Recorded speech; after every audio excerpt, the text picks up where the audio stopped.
ក្នុងនៃកម្ម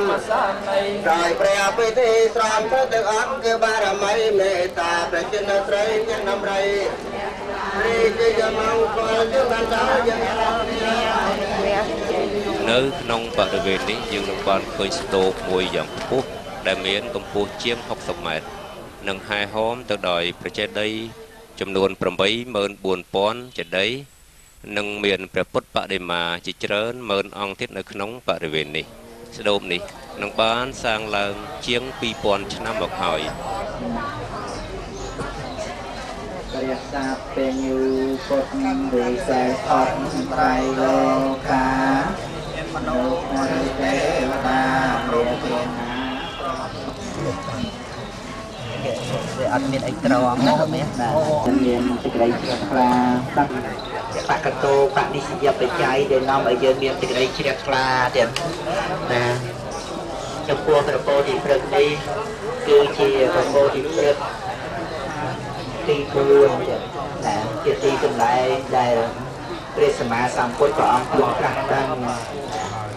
មិនមែនទី5ទេទីព្រោះព្រះពោធិព្រឹក្សដែលលំហែយកទៅកាន់តាមពៈសាក៏បានសម្ដែងព្រះពោធិព្រឹក្សទី1ហើយព្រះពោធិព្រឹក្សគ្រប់ព្រះអង្គដែលលំហែទៅកាន់តាមពៈបណ្ឌិតទ្វីបគឺព្រះពោធិព្រឹក្សទី1ណាដូច្នេះព្រះពោធិព្រឹក្សនេះគឺជាព្រះពោធិព្រឹក្សទី4ចឹងណាមានអាយុកាលជាង100ឆ្នាំហើយជាចាំញាតិញោមទៀតណាចាំពលាមបរិជាដែលកសាងនៅបច្ច័យដីនេះក្នុងពុទ្ធសករាជ674ចឹងណា674 ណាពុទ្ធសករាជ674កសាងនៅបច្ច័យដីដែលធំនេះបរិជាទ្រង់ព្រះនាមគុវិជ្ជកៈហស្រអកគួស្រអ៊ីជួក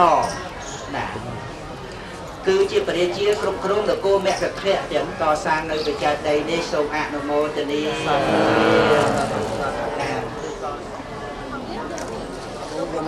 បូជា20ដែរបាទលោកគ្រូបងចង់សិទ្ធិបើកមកអូនបើកអូនឥឡូវចុះមិនប៉ុណ្ណាឲ្យ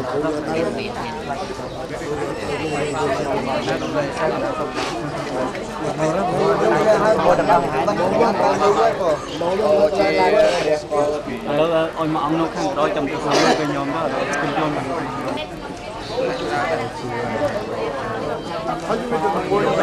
ណាបានគុណបានគុណបានចូលនេះ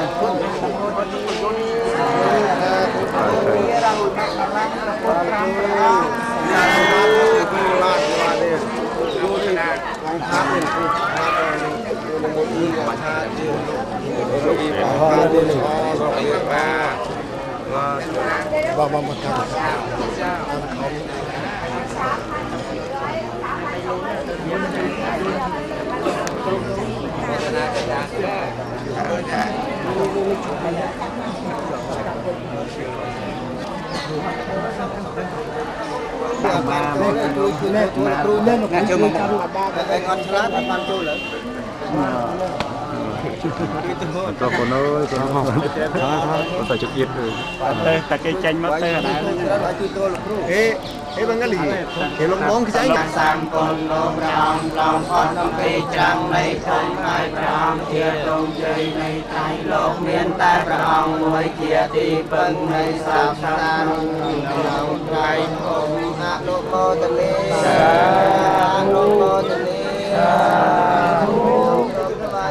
บริสันและกำบังอัญเจลีนังพระพุทธรูปนำนักองพระโมลีได้สันในรมตีทันเนียนุเตียงอาหายได้เจนิโกลีองค์เมียนพระองค์ประสาทเจียบ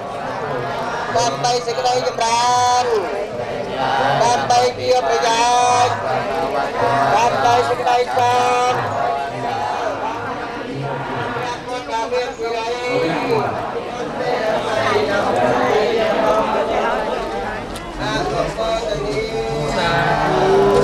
អត់បានរត់ខ្លួន